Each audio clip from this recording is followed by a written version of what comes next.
Welcome to Entry Level Mums. Hi everybody, how's it going? I hope you lot are doing good. I'm Nasra. I'm Sawia. And we hit 10K. Thank you to the supporters. On Thank you to the Instagram. haters. Thank you to the trolls. Even the haters, I got to thank you because If you you've ain't given us got engagement. haters, you ain't popping. Mm-hmm. But thank you to every single person who's been there from the beginning, Yeah. watching all our videos, giving us feedback. All our guests. All our guests. Shout out to our guests. Shout out to our honestly. guests. Speaking of guests, we have a guest We today. have another guest. Another guest. We have Susan today. I'm going to let Susan introduce herself. Hi guys, I'm Susan. I'm an antenatal, breastfeeding and postnatal educator. Nice. Susan, tell us more about what you do on a day-to-day, like your job, how many kids you have and all of that stuff. Oh yes. So I'm a mum, a married mum of 5. And work-wise, I run a community interest company. So it's called Mama's House, and I set up workshops, events and antenatal courses. And I try to make them a little bit outside the box. So thinking about things that encompass not just birth but motherhood and the experience of it, and parenthood, because we want the dads to get involved too. So yeah, workshops, do exploring breastfeeding workshops, do postnatal workshops, anything to engage conversation. Banging. You even did like a breastfeeding. I was supposed to actually go to this. Yeah. There was an event for Breastfeeding Week. Can you tell us what type of things go on in that event? So that was last year, and that was amazing. So there is the month of August basically is Breastfeeding Awareness Month, and then different weeks are for different. So there's World Breastfeeding Week, there's Indigenous Breastfeeding Week. There's different weeks, and Black Breastfeeding Week is at the end of August. And Carnival week. what do you mean? The last week of August. Carnival. Oh, yeah. Yeah, well, Is it a coincidence? I think What's the correlation between carnival and breastfeeding? I mean, this is the day. This is the weekend or the bank holiday weekend that Black people celebrate. Oh, yeah. Isn't it? it started in the US. So Oh, okay. yeah, I think No correlation then. Yeah, because for Okay. them, kids are at school, so it's different. But yeah, it started in the US, and yeah, I always wanted to celebrate Black Breastfeeding Week, and last year I just became really determined to do it and to make it happen, and it happened beautifully. It was amazing because it's quite stressful putting on large events, but people came from all over. People came from. So I held it in the West London area, and people came from Dagenham, people came from outside London, just That's so support beautiful. from all over. Oh. And it was beautiful just to be able to hold space and just to collectively speak about how breastfeeding affects us as women, but also as Black women, and just those nuances and intersections. And it was just really powerful, and it was just lovely to be around sisters. Are you doing it again this year? Not doing it this year. Damn. August is next month. No, it kind of broke my heart a little bit to not do like a second one after the first one being so great. But going to do like a mother's kind of picnic, social, still keep the conversation going. But yeah, August is a tough time in the UK. And yeah, so I knew that I had to do it differently. You know what they say? Tough time never lasts. Only tough people last. And then he goes, Yeah. So, Susan, basically, I'm glad you're here because I'm not going to lie, I have a very rocky relationship with breastfeeding. not just you, Sawia, a lot of women. Most women, actually, I would say. Yeah, honestly, like, you remember basically when I had my second child in March, for the first month or so, I was really trying to breastfeed, and because the first time round, I gave up, basically. I couldn't do it. I was like really depressed and everything. Second time round, I was feeling a lot more positive, and I was like, this time I'm really going to try. The milk was there. Yeah. Don't get me wrong. The milk was there. He was latching on. But after a month, I was like, this is exhausting. I don't know what it is. I just don't have it in me. I just didn't want to do it.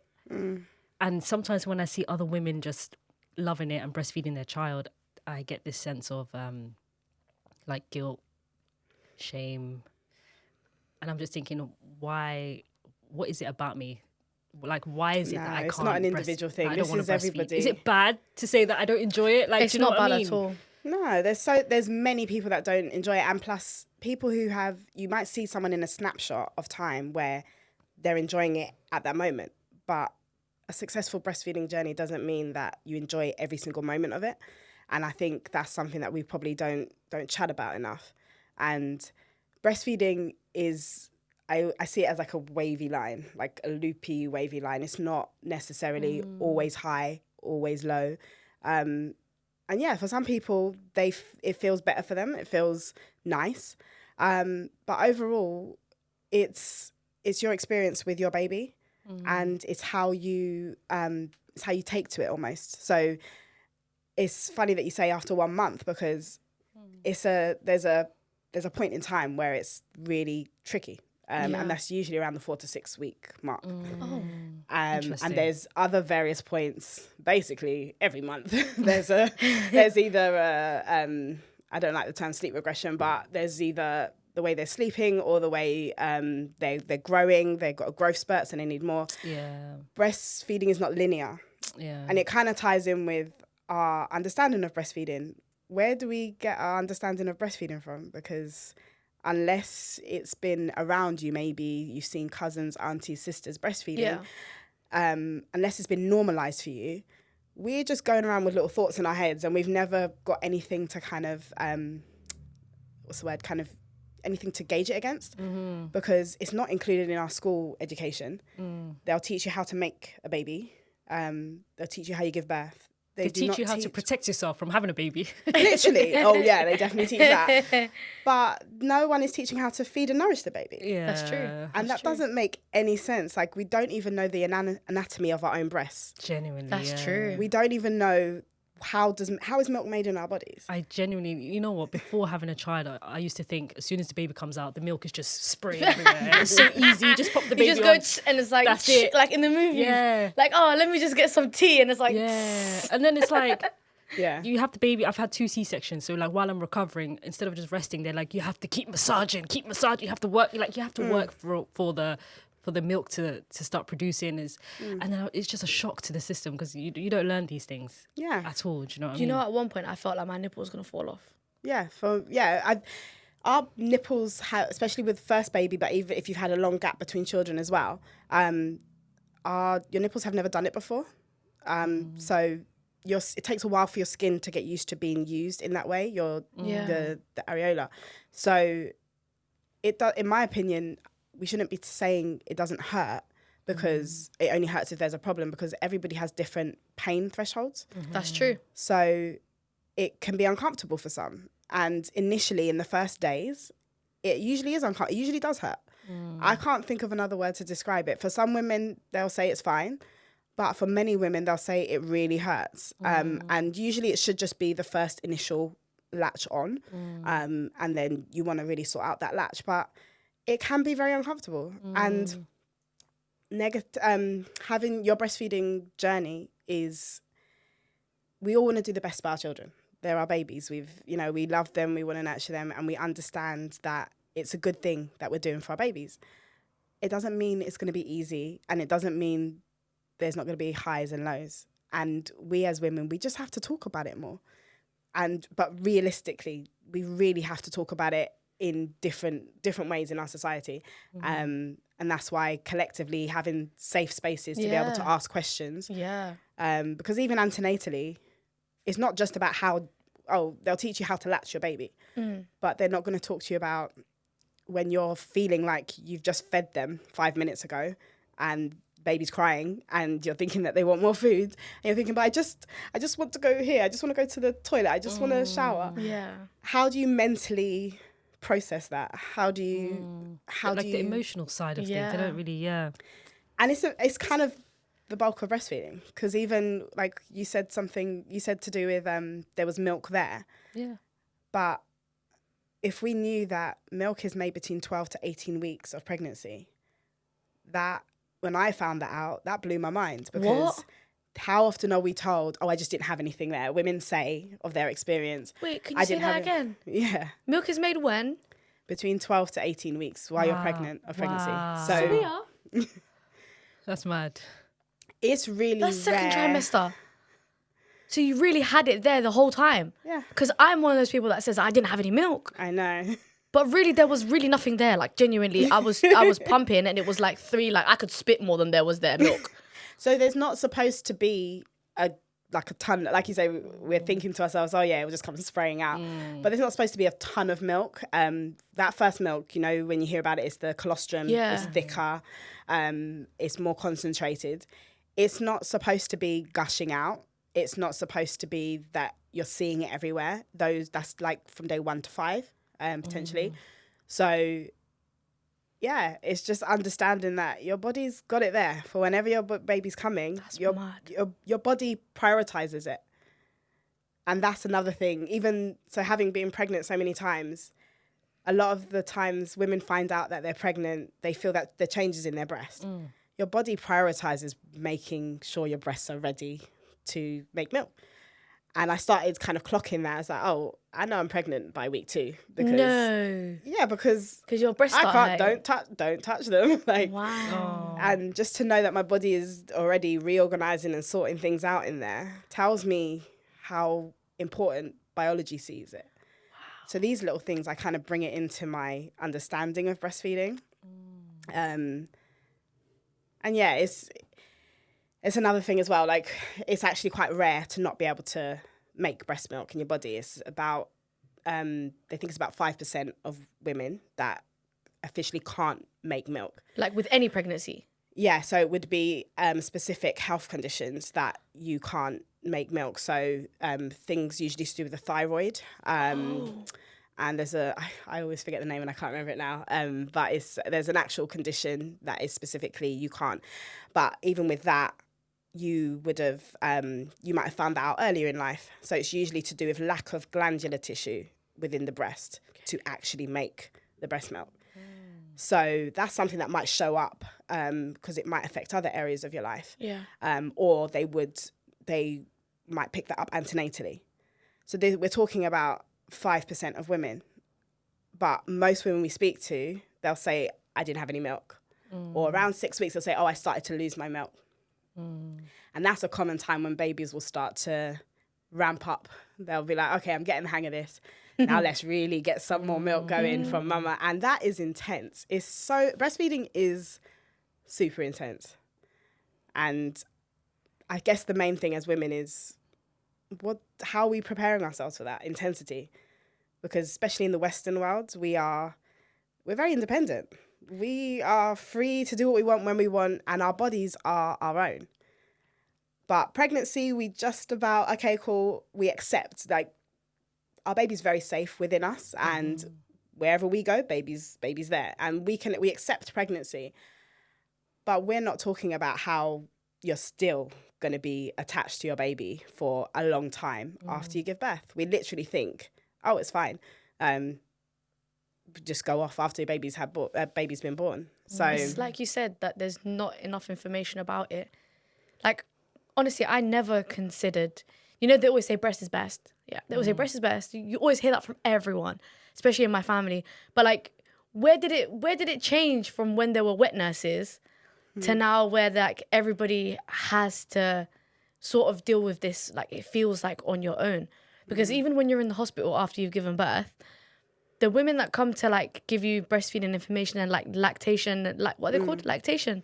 You got lactation consultants, yeah. So the people who are like proper specialists in that, you think they have time to sit there with you for 2 hours and go through this and talk about? They're usually there for 5 minutes, or maybe your kid's got a tongue tie. That's the first thing they think. They look at the kid and then they're like, oh, you know what? Just work on it like this, move it around like that, and then they're off. You're there for another couple of days, or then you got to go home. And then the next time you see someone is 5 days later. There's really like not a lot of like, you say breast is best, but where's really the actual prioritization and care from like the NHS, do you know what I mean? Or not even just the NHS, but like in general. Yeah, that's the biggest problem. So in the lactation world, they'll actually say informed is best, because you're making literally a life-changing decision for your baby, but also for yourself.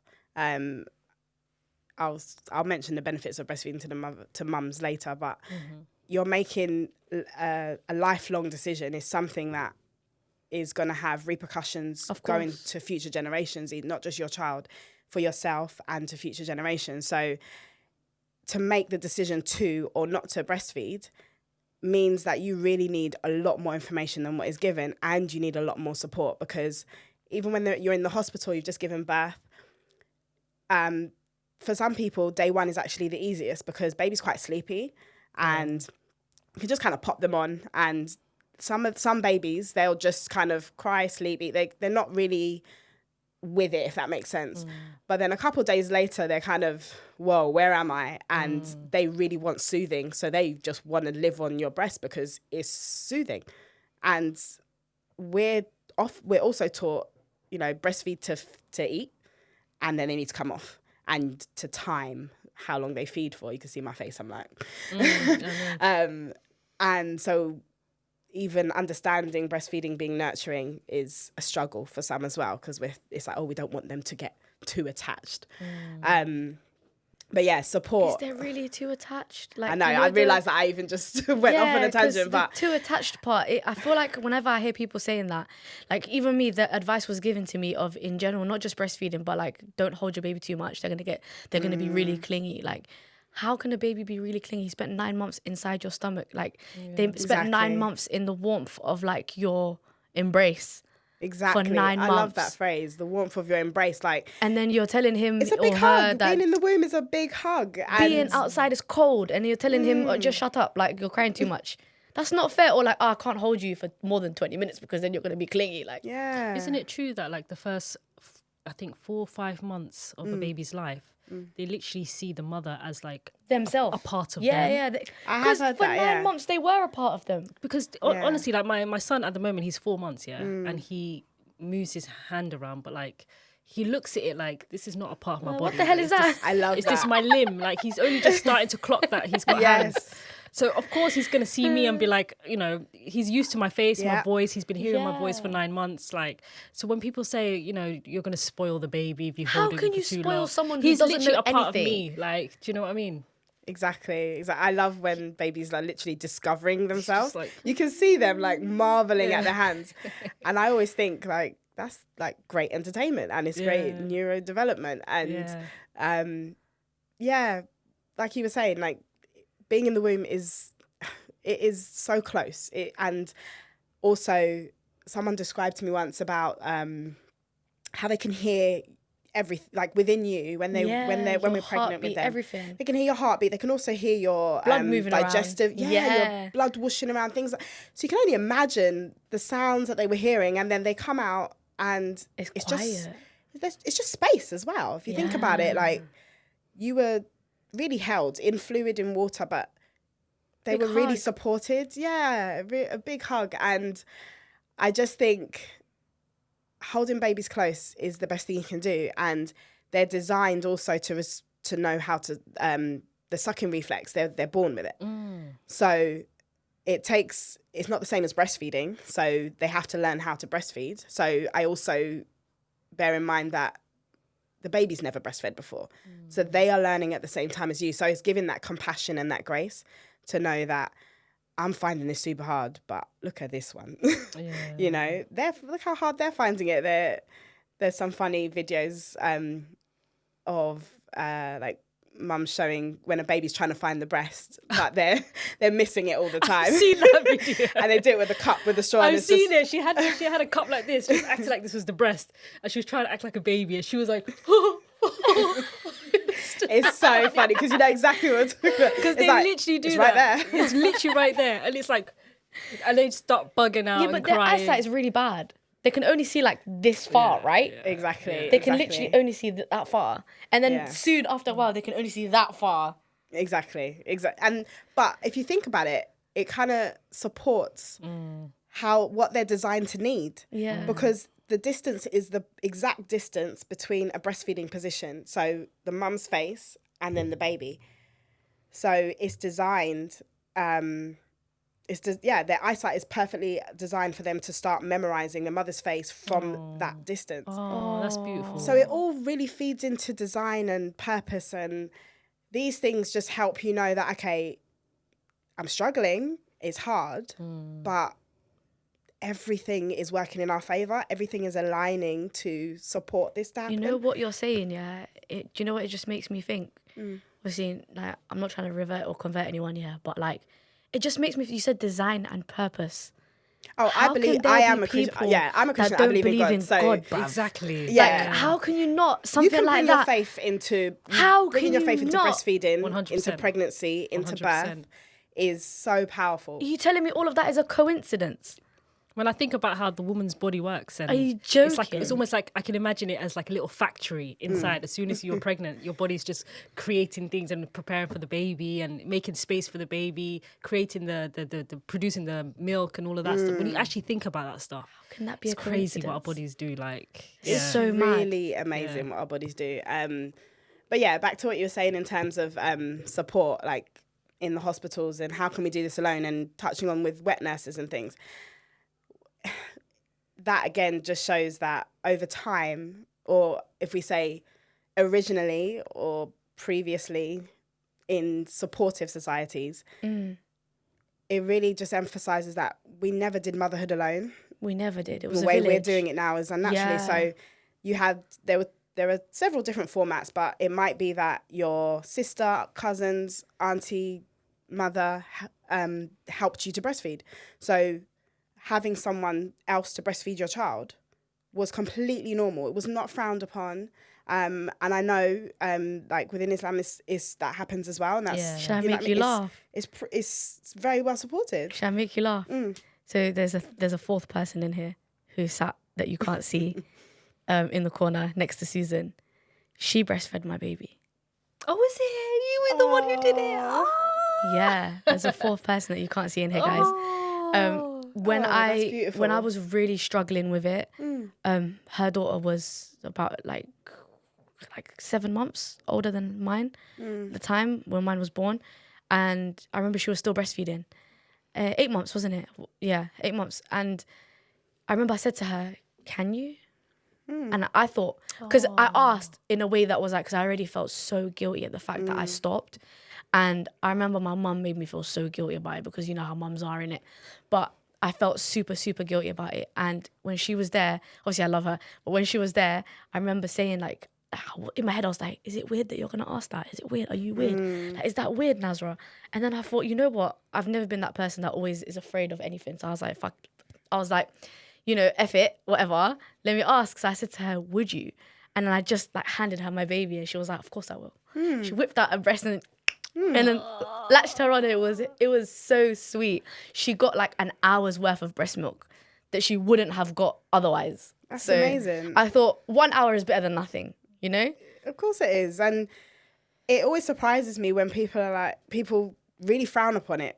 And I've never understood it. I've never had the opportunity to breastfeed anybody else's baby, but I would have loved to, in the sense of if it was necessary, 100%. Because why would I withhold? There's a baby in need. I've never understood it. But everybody, you know, free to feel how they feel about whatever. But if we're looking at it in terms of breastfeeding being hard and the support that's available, it's unlikely that you would have been the only person to breastfeed your baby.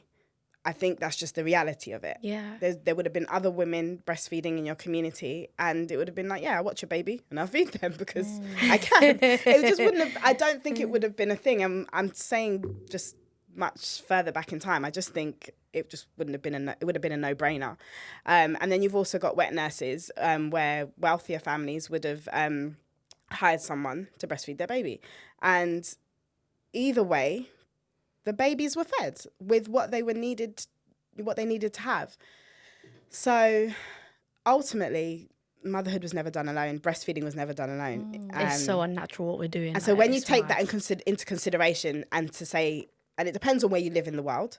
So some places that might still be very well accepted, and you can just get your community and do that. That would be great. If you're in an environment where it's not as well accepted, or you don't feel like you can ask someone. The West. effectively, you can still make breastfeeding support is still available, is still there. And that's what it is getting the profile of it up a lot more. There's been a lot of improvement. So I trained as a breastfeeding peer supporter. And it's funny, I was pregnant with my 5th child at the time. And it's funny that I ended up having the longest breastfeeding journey after having qualified, learning. And I learned so much. And I remember training and thinking, how did I not know all of this about my own breast, my own breast that have been in my body for how long? How do I not know all these amazing? I was really just in awe. Wow. If you all went on any breastfeeding peer supporter course, and there's a few organisations that do them, you would be shocked at how breast milk is made, what our breasts can do. And I haven't even finished learning. Like, my goal is to one day be a lactation consultant. Wow. And I attend small little bits of learning here and there. And when I get a little piece of information, I just think, whoa. And then I think, why don't we know this? This is our bodies. As women, we should be the experts in what our bodies can and can't do. So yeah, support, it is there. It definitely is there. But how good is the support?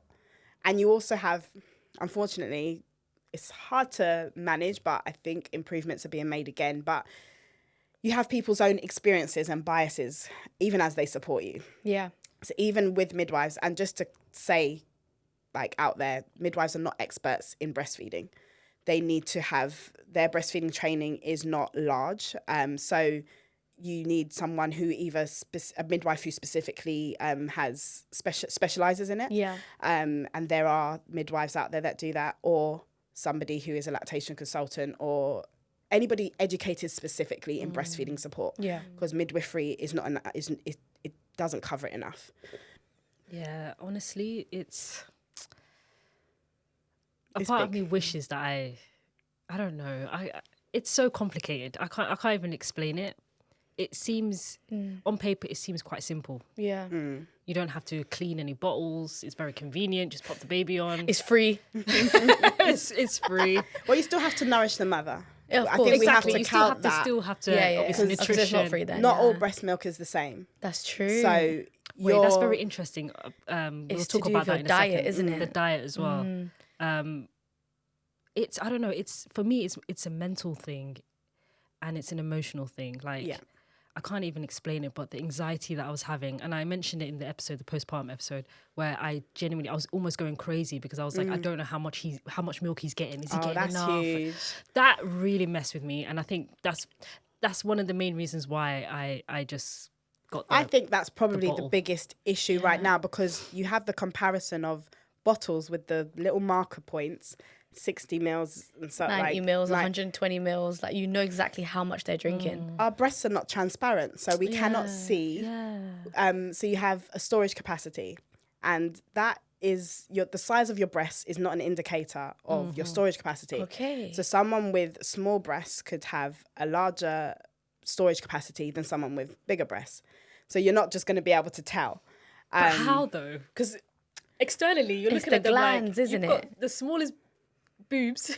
Well, How much milk I is say in that there? to say someone with a larger breast Yeah. could have a small storage capacity, and someone with small breasts could have the same size storage capacity as someone with larger breasts, because we've got other things in there than just the storage capacity. So That's true.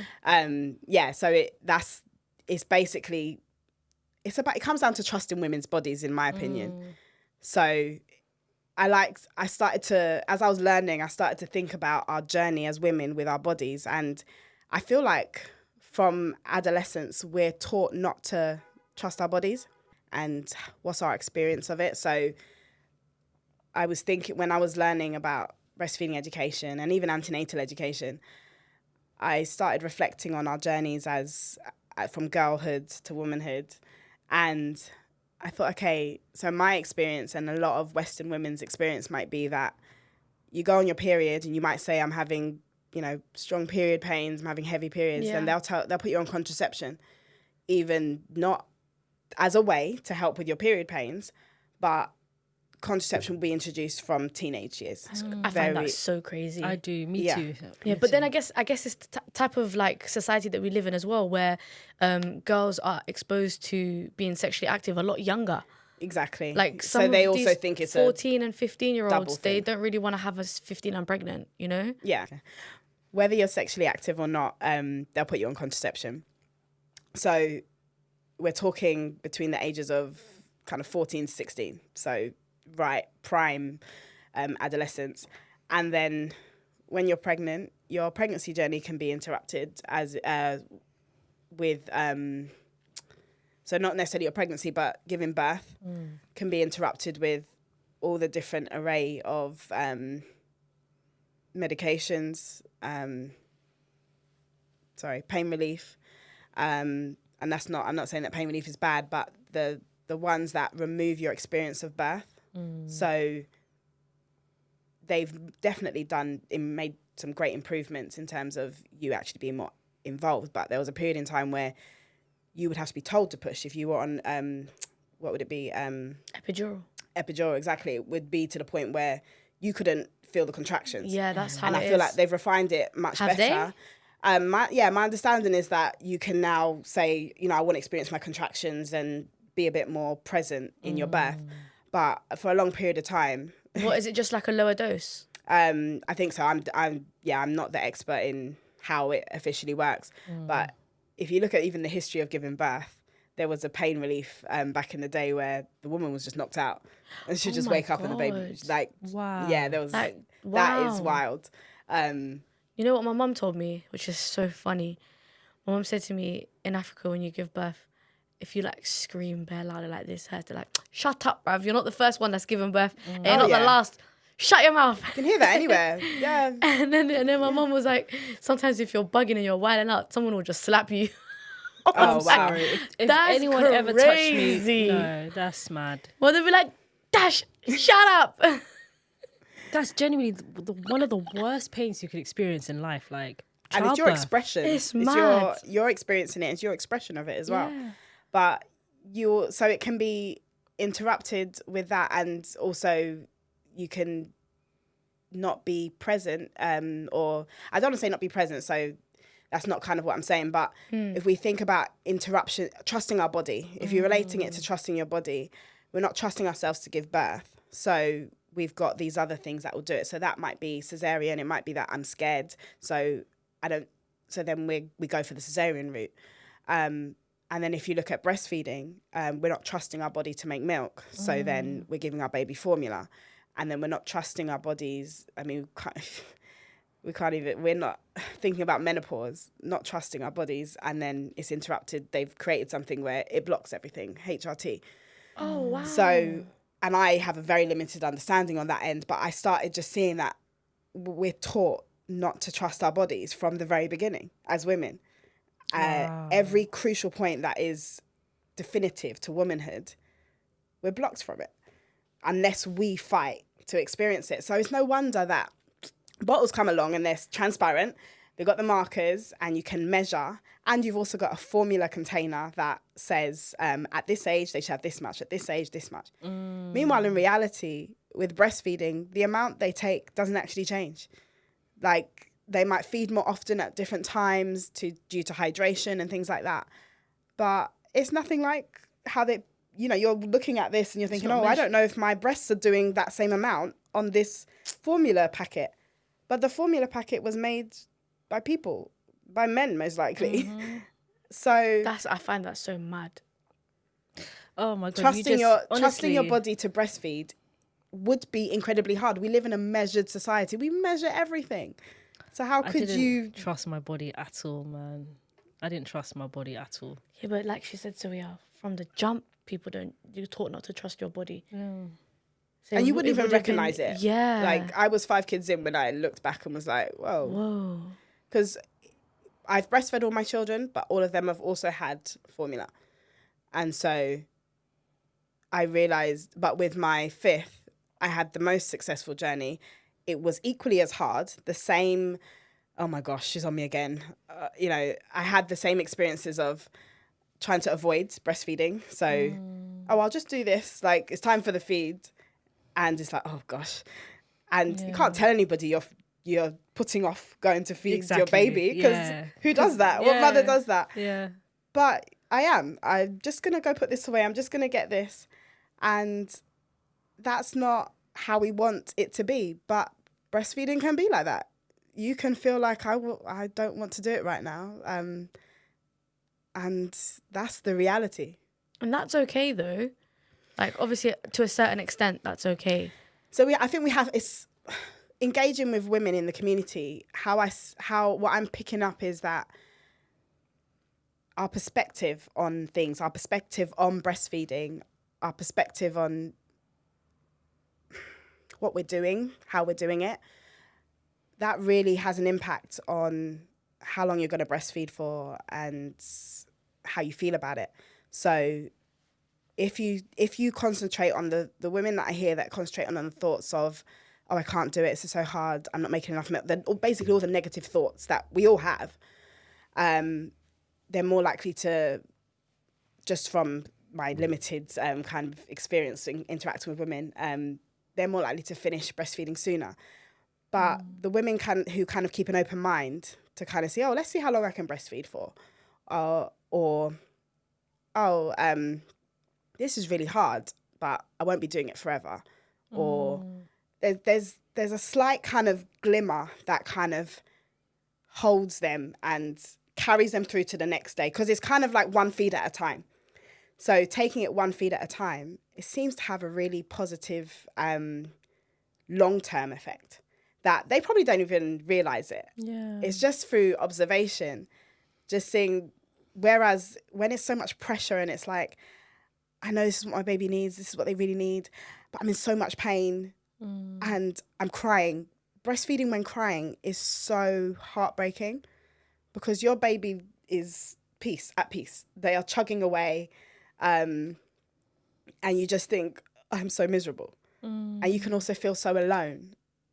And there's a common phrase that kind of goes around with, oh, I want my partner to help, so we're going to combination feed. But when you reflect on it, it's like, there's so many ways your partner can help with anything. But it's kind of become like, oh yeah, sure, you want your partner to help, so that's why you're going to do that. But in reality, let's explore that a little bit. Could he help in other ways? Or if you just want to breastfeed part-time, that's great, but let's kind of call it what it is, because that's fine too.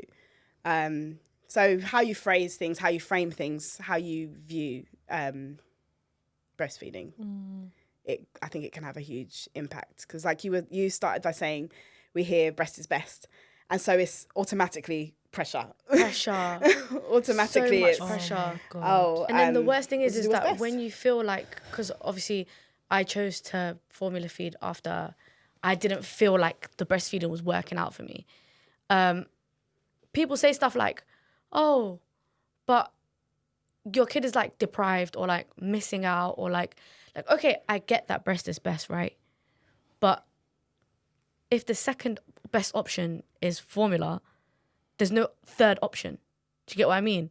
If you have two choices, it's like a coin. It's like A or like heads or tails. You have to feed your baby. They have to be fed. Do you know what I mean? Yeah, the It's a heads or tails of not continuing to breastfeed. But what's quite funny is that when you're breastfeeding, but once you go past a certain point, all of a sudden it's, oh, you're still doing that. Exactly. Do you know what I mean? Listen, Susan, one thing I've learned since having kids You can't is please anybody. you can't win. cannot I win. swear to God. You cannot win. It's like, once you have a baby, when's the next one coming? You have two girls, where's the son? You have a boy, maybe have another son, so that there could be two boys, two girls.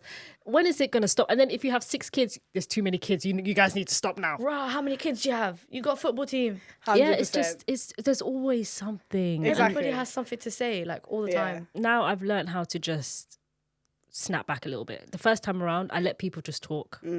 And because I was already depressed, and the reality of motherhood hit me hard, and You didn't have the energy. I also didn't. Yeah. It was my first time experiencing it, so I just took on all the unsolicited advice and all of that stuff. This time around, like Filter. Clap back. like this time around, I'm defending myself and I'm standing my ground, like, because I love that. you're not gonna kick me while I'm already down. Do you know what I mean? I love that. And the amount of shame and guilt that is attached to breastfeeding. I remember that was the main thing that we talked about, like when we spoke about our breastfeeding journeys when we first started the podcast. So much shame. Like I remember feeling less of a woman just because I didn't breastfeed her for X amount of time, or just because I didn't get past a certain threshold, or just because, you know, I chose to formula feed. I felt like I was less of a woman. And that's so sad, because if breastfeeding can make me feel like that, what about the ladies who are struggling to have kids? What about, like, when is there like a encouraging and, you know, like supportive environment? Why is it always people feel less than, you know? Yeah, it's something that I don't think there's a kind of answer for, because it's womanhood is a interesting thing, but I think you've kind of stumbled on how you manage it, basically, is kind of how you proceed. So being able to just define your barriers, you're not going to open up to her because she hasn't created a safe space for you. This lady that you don't know you don't feel safe to really go into all the details and ins and outs. And also come back to, where's the support? If there's not adequate support, we cannot have great breastfeeding rates.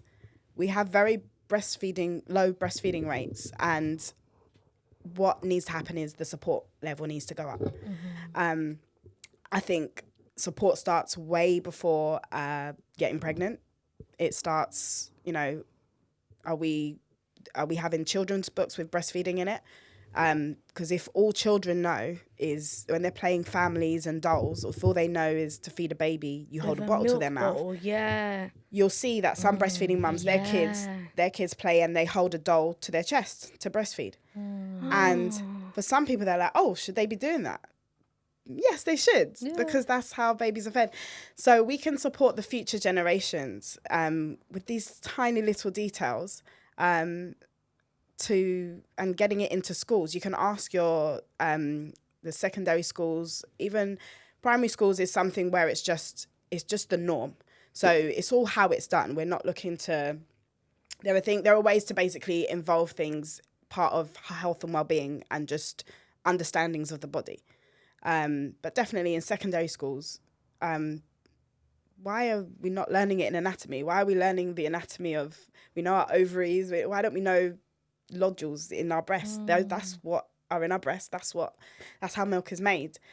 So breastfeeding support really has to happen on a community level, foundationally, right up into womanhood. And we also need to be educating the men as well, because most of the time they're the ones who are going to see us in our darkest hours, and they can go through a variety of feelings, hearing that it's best for their baby. So, you know, why don't you want to feed our baby? Or some men don't fully understand it. And you've also got the understanding that once, you know, your body was just theirs. And now effectively they are having to share your body again with the baby. And it's one thing being pregnant, they can't see the baby and they understand baby's being carried, baby's safe. But once baby's out, they're another person. And some men, that's very hard to understand. And that jealousy is mad. Breasts How are you are jealous of your own sexualized. child? Breasts are sexualized predominantly in the Western culture. And so it can even be hard as a woman having the duality of sexuality and breastfeeding.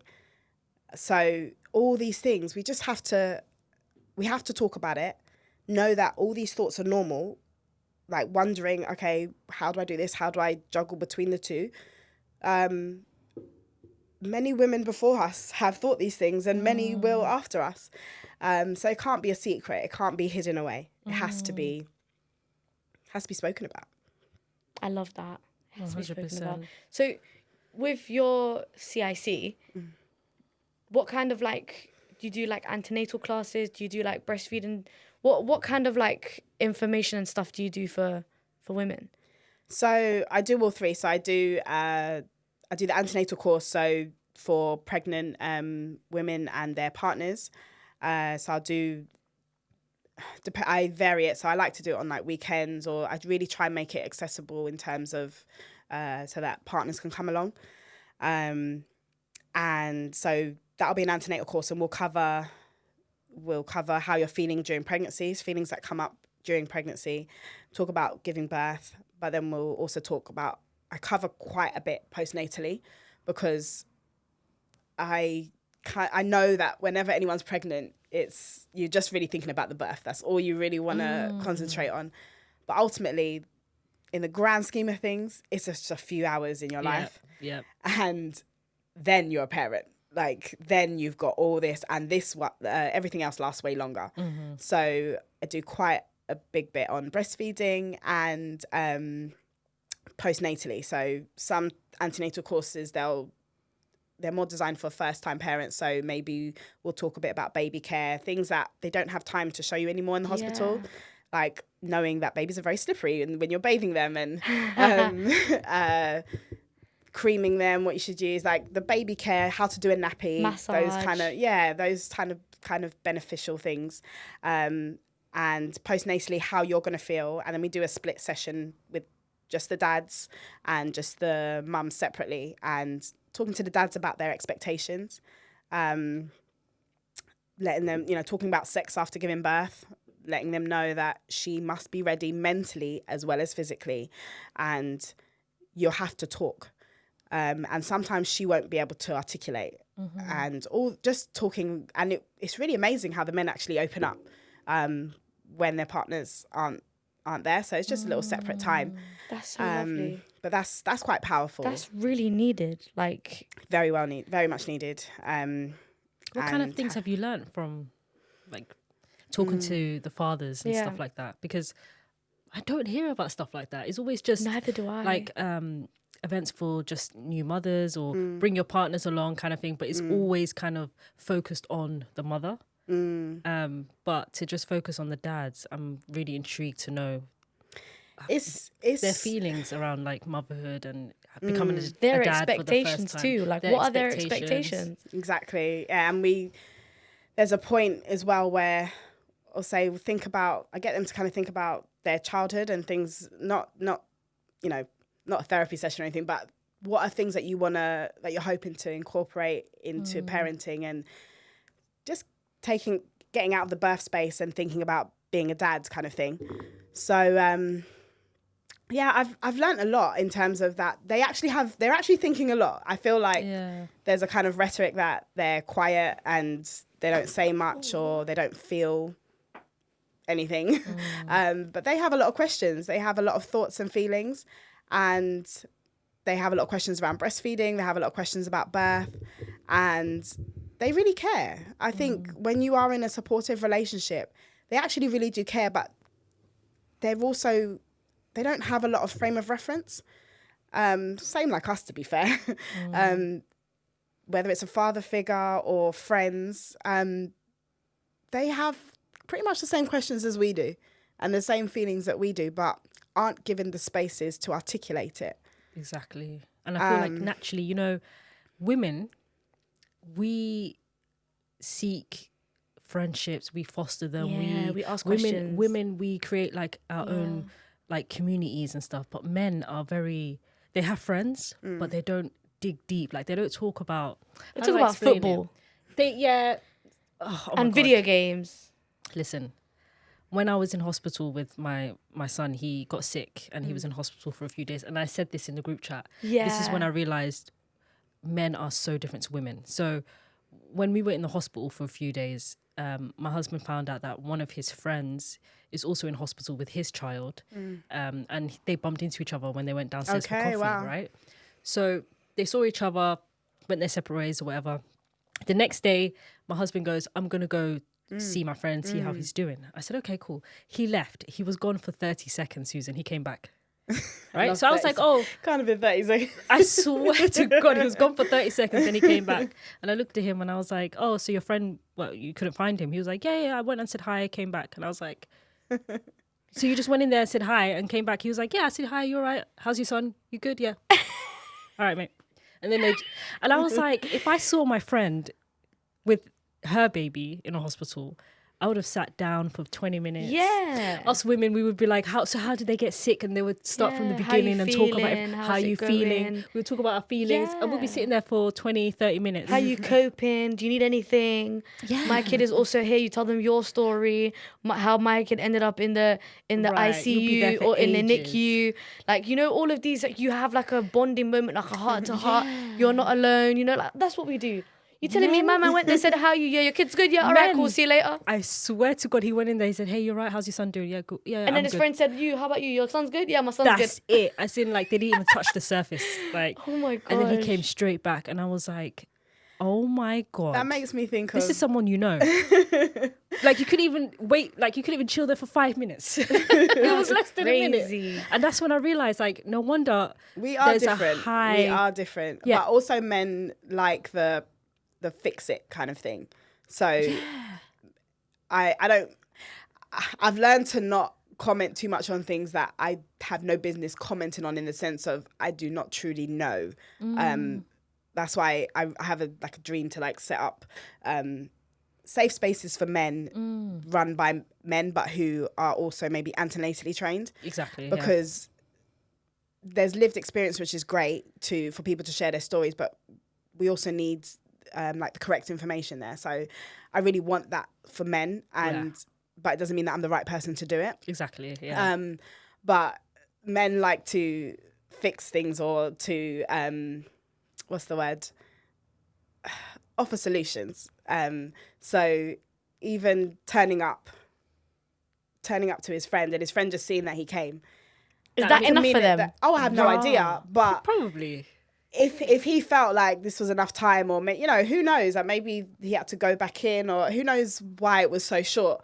But I've heard stories of where anyone, men or women, can just be like, I remember one time this one friend just checked on me. Like, they knew that I was there and they just checked on me. And the fact that they came out their way to come and find me meant a lot. Exactly. And that's part of that other person's experience. So we're never going to not being men and just accepting that we are different. Yeah. And tailoring things specifically for men. Exactly. Their support. Because definitely, I have so much respect for my husband, in the sense that it is tough. It is tough being a man, a responsible man, and a supportive husband.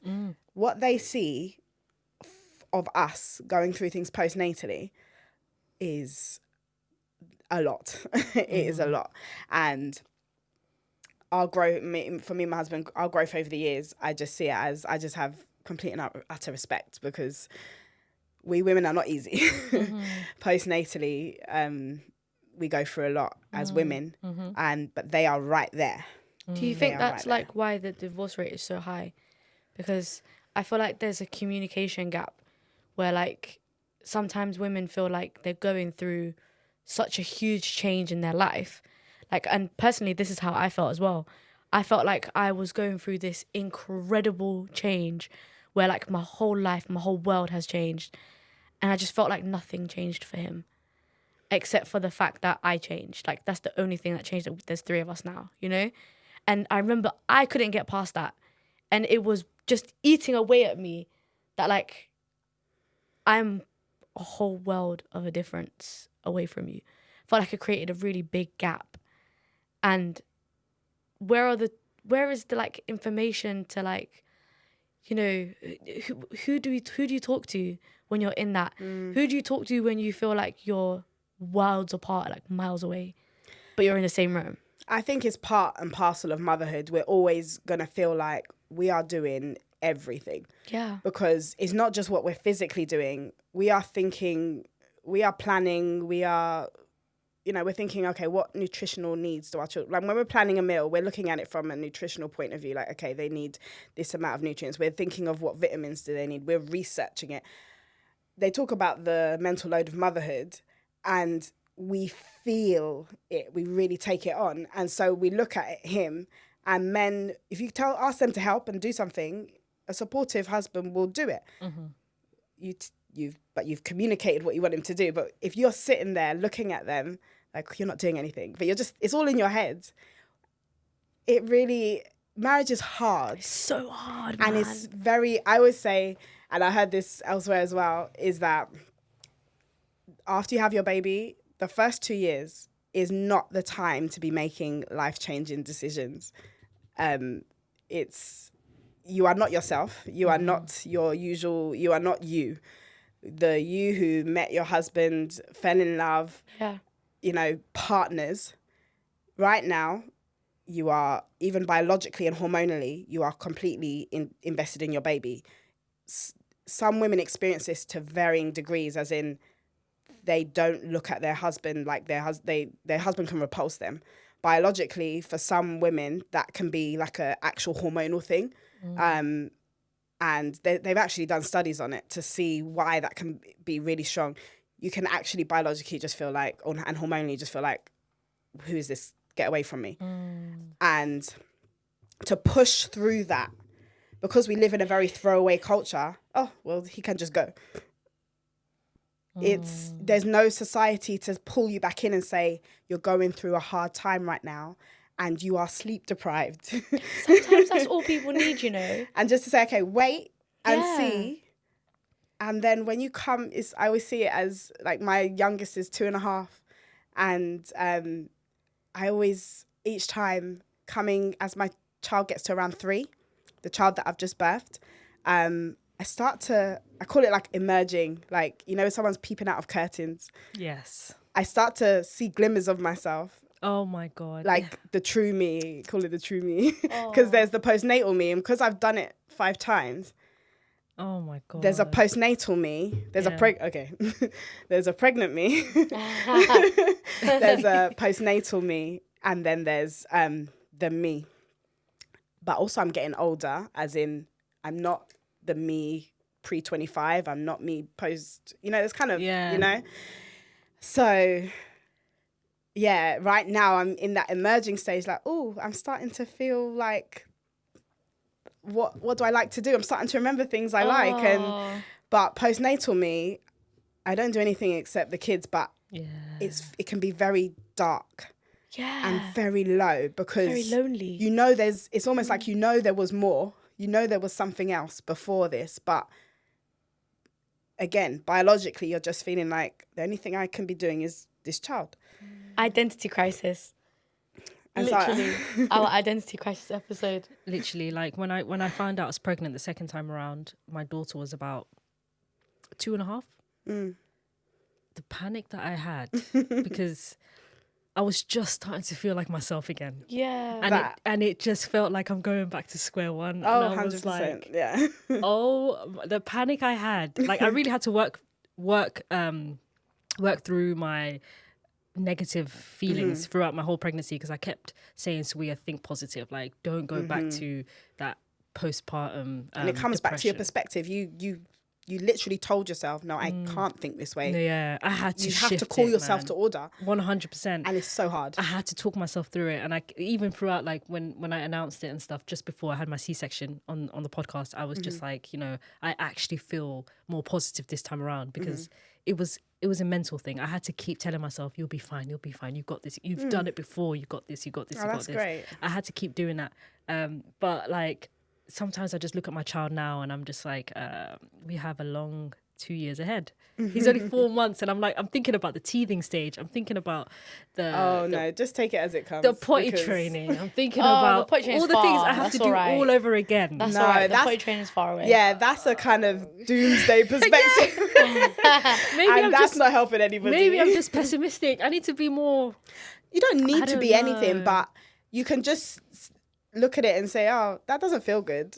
I think I'm gonna let me get curious. I heard the phrases of kind of, let me get curious about a different way of thinking, because we cannot be quite totalistic. So, oh no, I can never do that. I can't do that. That sounds too hard. But it's like, oh, let me see what would happen if I just take a look and see if I could do it that way. But rather than setting yourself a definitive, right? No, I need to do this. Because it's pressure again. We don't need pressure. Mums don't need pressure. I'm sorry. We already got enough of that. Can you tell us some benefits to breastfeeding for mother and baby? So this it probably does get spoken about a lot in terms of the benefits to baby, and that makes sense. But I'll start with benefits to mum, because I feel like a lot of these are a lot lesser well known. So they can have lasting effects in terms of mum's health and risks of future diseases. What? So breastfeeding, you've got a reduced risk of breast cancer, reduced risk of ovarian cancer, reduced risk of endometrial cancer. You've got a reduced risk of type 1 diabetes. You've got a reduced risk, what's the other one? They're also seeing a link between reduced risk of getting Alzheimer's when you're older. Wow. And these, so that's why I say about informed is best. Where you're not just, you're making decisions for your future life, for when you get older as well. And there's also links to some of those diseases to do with how long you breastfeed for. So the length of your breastfeeding journey also can help lower the risk with some of those diseases as well. And the studies are out there; they're not even hidden. That's crazy. And they're in plain sight. They're right there. And I remember learning those things and thinking that needs to be part of the education when you're telling someone you can choose between breastfeeding and not breastfeeding. You need to know that you're making decisions for your future as well. Susan, so what's like the peak best of length of time to breastfeed for? So everything it will always be choice. So there's always benefits. There's benefits going to your baby for however long you breastfeed for, even if you combination feed. Mm-hmm. So the World Health Organization, they recommend exclusively breastfeeding for 6 months and beyond. So 2 years and beyond. So a lot of people think that you're supposed to stop at 2 years or that you're supposed to stop at 6 months. And it kind of ties in with the time when you wean onto solids. But there isn't an end time. So the natural term of weaning, when they observe in countries where it's not really, breastfeeding is supported and encouraged, the natural, if you left your baby to just stop breastfeeding when they want, they found it's anywhere between age 3 to 7. Whoa. I know, yeah. It's quite mind-blowing. There's this one guy, that said that his mum breastfed him until he was age 4. Oh, okay. Mm-hmm. And I remember thinking, do you know how nuts that is? Do you know how big a 4-year-old is? My big-ass 4-year-old still breastfeeding. You know how heavy she is? Imagine carrying a 20-something kilogram child. And now their suction is stronger. So we all see everything that came to your mind. These are the thoughts that come to your mind. Like, I can't breastfeed a child that heavy, that big. But you're combining it with your thoughts of holding them. That baby will just walk up to you, feed. That child will walk up to you, whip it feed. out. Yeah. Okay, but what if You don't have to hold them. you Or don't it'd be have, what co-sleeping. if they? Okay, so you know when people say they breastfeed, Mm-hmm. it's literally putting the baby on the breast, Mm-hmm. right? Because there's so many different terms. Some women they want to feed their child the breast milk, but they don't like breastfeeding. So Oh, yeah. They'll pump. They'll pump. Yeah. And people always like forget about that because they're thinking there's only one way to give them breast milk. So maybe for the 4-year-old, maybe they should put it in a cup. Who knows? Maybe. The baby's yeah. he's still getting Mix milk. it in with their He's still cereal getting and breast that. milk. Yeah, there's huge. Yeah, you could be expressing and still making that, because there's nothing to say that we're supposed to go on to dairy milk or any other milk. So what kids need is calcium, and an easy way to get it is milk. So when they say age 1, they can go on to other milk.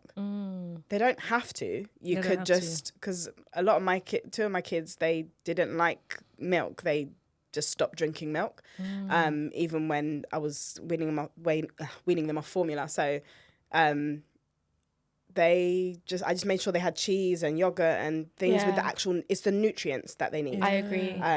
That's a debate I had with my mum, because my mum was upset at the fact that my kid didn't like milk, and she stopped drinking cow's milk at the age of 2.5. She was like, "Ugh, I don't like it," and she just refused to drink it. And so I replaced it with yogurt, with cheese. She Yeah. loves cheese. Like, I just replaced it with those kind of things. But my mom was still adamant on the fact that why isn't she drinking milk? And I tried to explain it to her, but you know that generation, like they struggle with understanding that, like, what they know, there's other ways.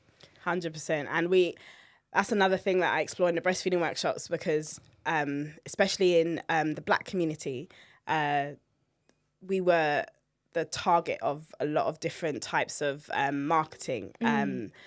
So outside of the Black community, everybody was exposed to the dairy kind of propaganda. Yeah. And, you know, it was free milk at schools, and that dairy was even given a slot on the food nutrient chart. Yeah. The 5 a day thing. Yeah. Well, not even 5 a day, but like... the healthy chart with all the, like... what you need. Yeah.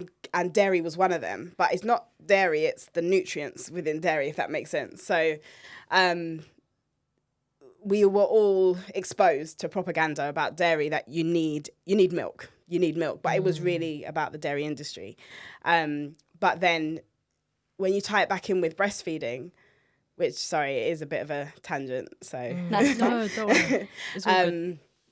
you just reminded me when you said about generationally, and just how people are, you know, mums, cousins, aunties would have perceived breastfeeding before, and then it basically ties in with how they support us now. Yeah. So breastfeeding, where the introduction of formula, how the history of formula, how it came into the market, it was originally designed for saving babies' lives. So for babies in hospital, maybe their mothers had passed away, they had no other milk, no other option. It was for those babies. And it obviously makes sense. So doctors were all for it. Wow. But obviously the formula companies saw that, hey, There's a market there's here. a market here. And so they wanted to expand. And one of their ways of marketing, and now, thank God, we have much more rules and regulations. But one of their ways of marketing was getting their sales reps access onto the postnatal wards. And they would be in nurses' uniforms. And they would come with their samples of formula, and they would be there with the mums, with their babies, with their newborns. And they would be in their nurses' uniforms, appearing as though they were medical professionals. This is no wonder and there's so much offering- distrust. so we have our mothers, our aunties, grandmothers exposed to conversations that we're not privy to, but they would have been told things either about breastfeeding or about the formula. Deceit. And that's their experience, and they would have been doing what's best for their babies. Do you see what I mean? And thinking that they're getting the support and advice. And this ties in with the Nestle scandal. That's more well known. But they targeted our countries. So when someone's saying, "Are you still breastfeeding your child?" They're 2, they're 3, they don't need it. They're supposed to be on this milk now. It's because that's what they were told. And so we have to engage with our communities with love and grace to say, okay, I understand why you think this because of what you were told. Because nobody came back and undid the education. True. Yeah. They put in new practices for the next generations, but nobody went back to those mothers and said, sorry, that this is not correct information. And there's people now that they do grandparent antenatal courses, which is really good. I'd love to do one. That sounds so good. I've heard great things about them, and that's quite powerful because, again, who is supporting the mum? It's going to be family members. Yeah. And I feel like those type of intergenerational conversations, that's another way of supporting breastfeeding. That's another way of that's sick. talking about it. Yeah, talking about it with those you love, isn't it? Because our loved ones love us, and we talk about it and say, oh my gosh, they said this to me, made me feel so bad, and so on. They're talking to us because they want to support us, but they can only support us from the position that they're in. From their own experiences and yeah, 100%, man. Wow, I never looked at it like that. That's so mad. They were literally deceived.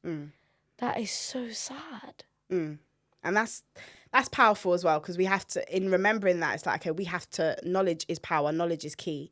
And so we have to fight to know it. And yeah. I've learned so much today. Yeah.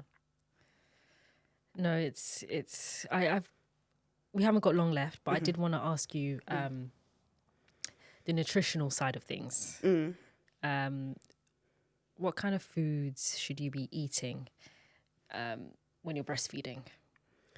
So we want, as ever, you want nutrient dense food. So I always say there's the hunger that comes when you're breastfeeding. I always say there's nothing like it, and I always, again, for me, I see it as, again, a biological reminder that some women think, oh, I'm going to diet and, you know, to lose weight, but I've never felt hunger like when I'm breastfeeding. And I really lean into it because I think it's not like, oh, you know, you just haven't eaten all day and you're hungry. It's an intense hunger that you will just eat.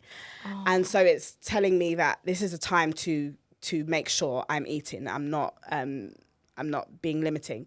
So I always just say it's nutrient dense food because this isn't the time to be restricting calories or anything like that.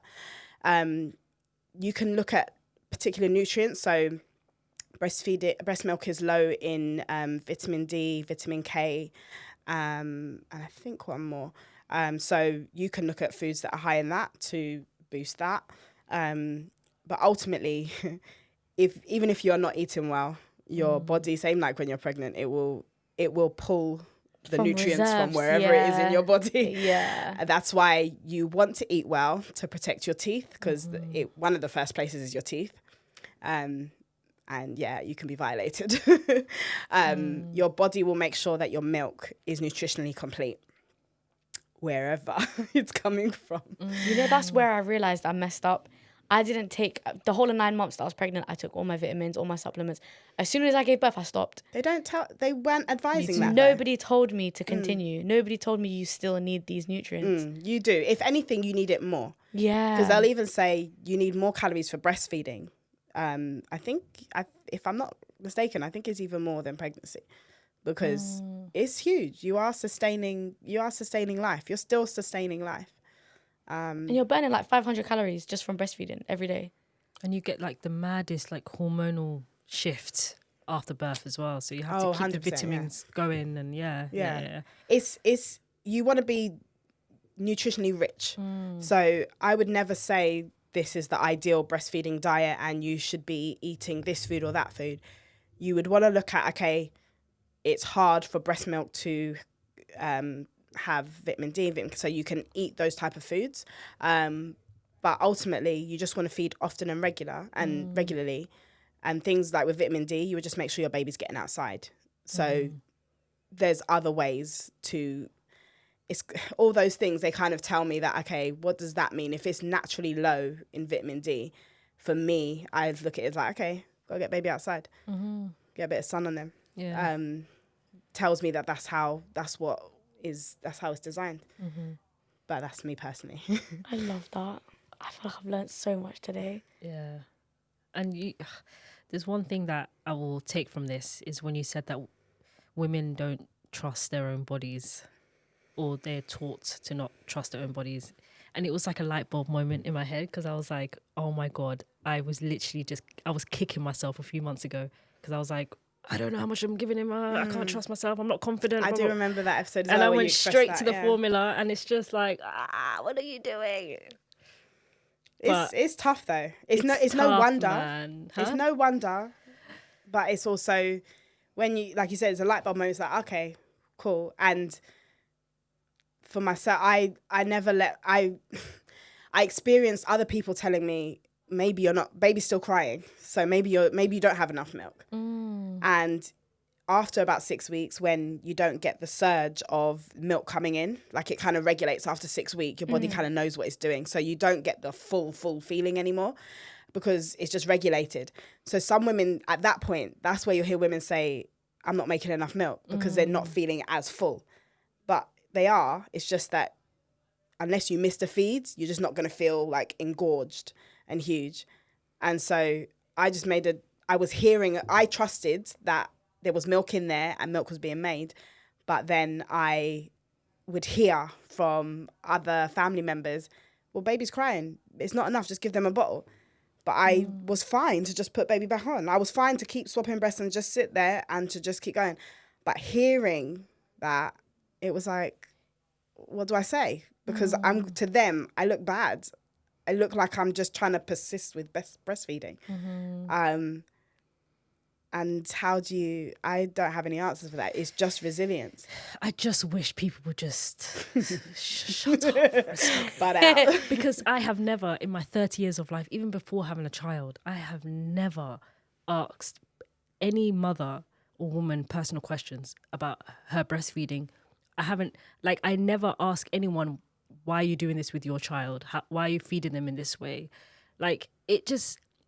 one thing I know is I mind my business, and that's you, that's your body. You do what you want. Yeah. You do what you think is best for your child. Yeah. So like, because I wouldn't do that, when people are doing it to me, It's shocking. I'm just looking at you like, that's a very personal. Why would you ask me this? I wouldn't ask you. Like, do you know what I mean? Like, why do you care so much?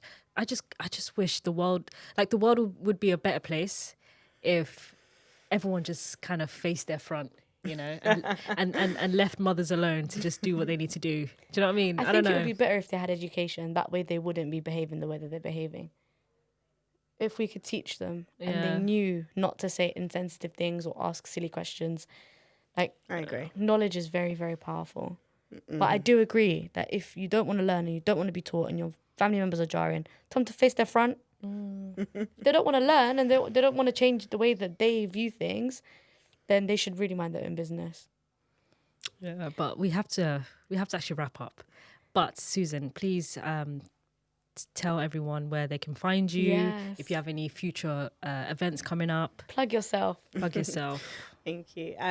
So yeah, I'm mainly on Instagram, Mama's House. And yeah, that's where I post what we're doing, what we're up to, any upcoming classes or events. That's where you can find what I'm up to. Amazing. Thank you so much. Thank you guys. If you want to share any of your breastfeeding journeys with us, send us a DM, send us a nice... I can't talk today. It's a safe space. It's a hot room. I'm sorry. I feel like my brain's just literally my brain's fried. muddled. But I hope you guys enjoyed this episode.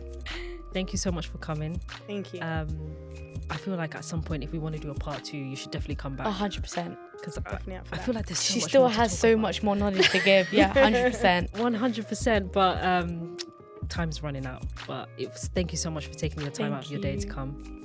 And thank you guys for watching. We'll see you in the next episode. Comment, subscribe. Yeah, you know what to do. Subscribe. Bye, guys. Bye.